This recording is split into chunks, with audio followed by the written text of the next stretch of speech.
is super low for men. Yeah, tell me about that time when the bar is super low for men. For one, you goofy girls.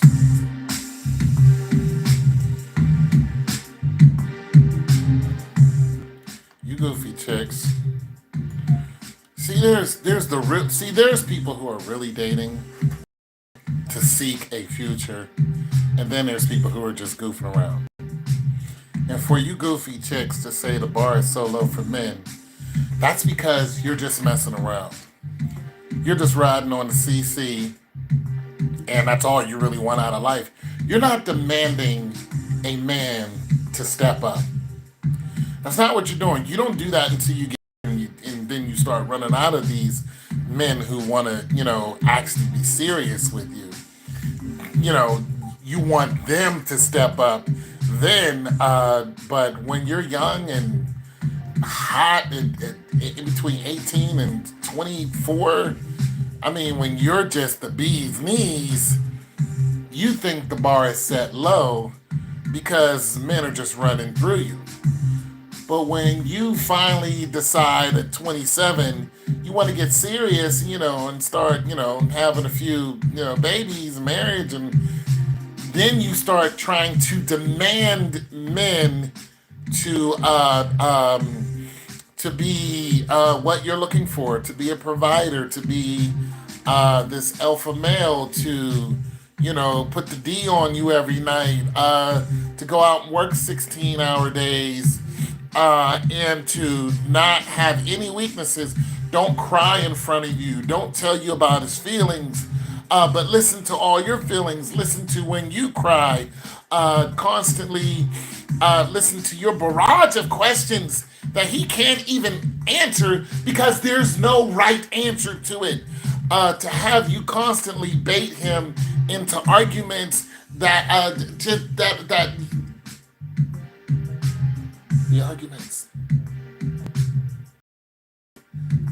you constantly being at competition with him. You constantly go out to have other men compete with him. You flirt in front of other men. You show off your body to everybody, especially on social media. And he still has to deal with this. And then you think you can go and cheat on him and come back to him. And he should still deal with it. You women actually think that you can go get pregnant by another man and then come back to the same guy, the supportive guy, and that guy is supposed to be okay with you. When is the bar set low for men?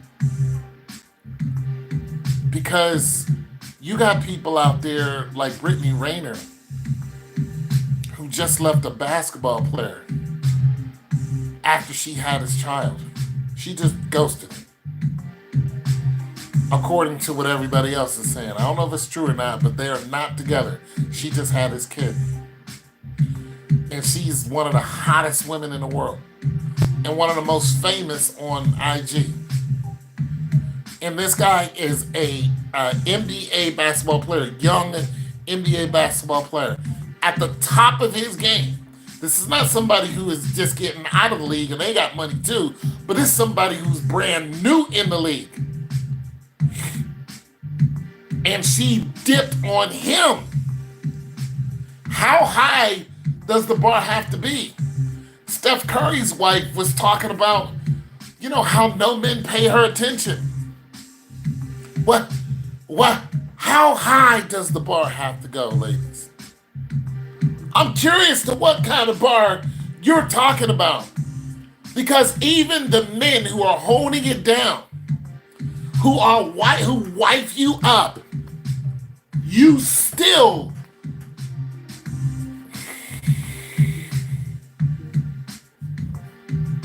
dog them out. You women cannot be satisfied. There is no D long enough for you. There is no man who makes enough money for you. There is no ceiling to your every desire.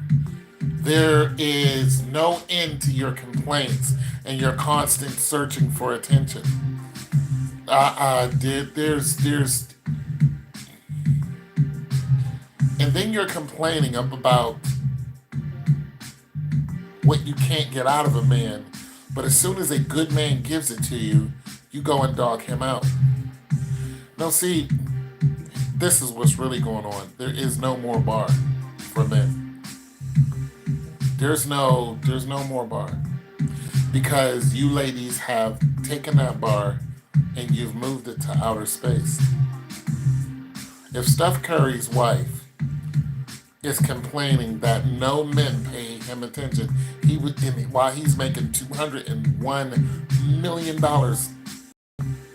and he's a good-looking guy, he's giving you 3 kids, he's provided for you, he's doing everything right, and you're still complaining, the bar is now in outer space. The bar's up there where the rich billionaires are going. There's no more bar for us. That's it. We're finished. We don't have to prove anything to you. If you don't want to be with us, fine. Somebody else will. There's always another, good-looking woman out there. We're done. We're not going to sit and listen to you cry every time your emotions go haywire. We're not doing it because we already know that you're going to leave us. The divorce rate is high because of women. It's not because of men.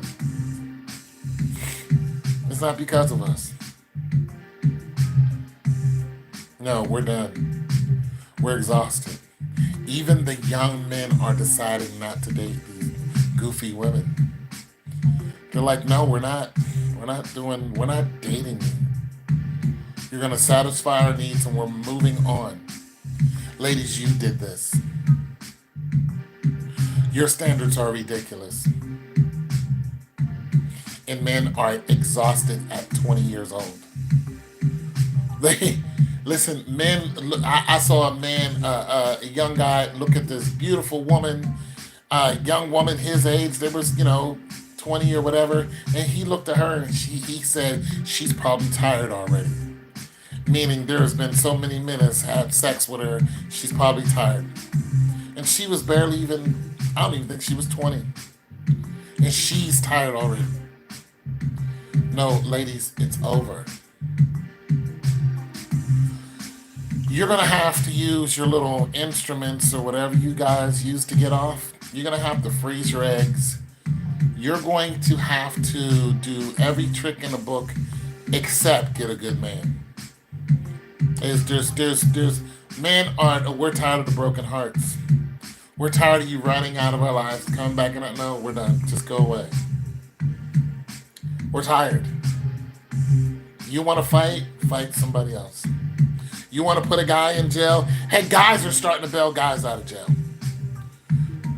Guys are helping guys get out of jail. When they find out that a woman put them in jail, the men are like, yo, homie, what you in here for? That's the first question they ask you when you go to jail. Good afternoon. That's the first question they ask you when you go to jail. Why are you here? And if you say it's for a woman, those men are automatically going to start helping you get out. They're going to listen to what you say, and then they're going to go, well, you can get out. And then they're going to help you get out of jail. That's what you women don't understand. When you put a man in jail, there are men in jail who are going to help that man get out of jail. That's what they're going to do. They're going to put him right back on the streets. They're going to do everything they can. No, there's no more bar, ladies. There's no more bar for us. I don't look at a woman and think, how can I satisfy her? I don't care. I look at a woman and think, how much it's going to cost me. That's what I think when I look at a woman. What's it going to cost me? Emotionally, financially, how much do you cost is what I want to know. There's nothing else to know. If I was a millionaire, it's the first thing I would think. And a poor man like I am, the first thing I would think. How much do you cost? How much is it going to cost me to get whatever it is that I'm looking for out of you? Whether it's one night or a lifetime, how much is it going to cost? There's no need of thinking any other way. Ladies, you are a number now. You're a financial number. That's what you are. It's going to cost you $50,000 a year for this woman. And that's it. And if the guy has $50,000 a year for a woman, then he goes for that woman. It's going to cost you $5 million a year for this woman. If you are that dude who got $5 million, boom, that's it. Other than that, the bar isn't. There is no bar. It's just how much money you have and how much emotions do you have where you're willing to put up with the crap.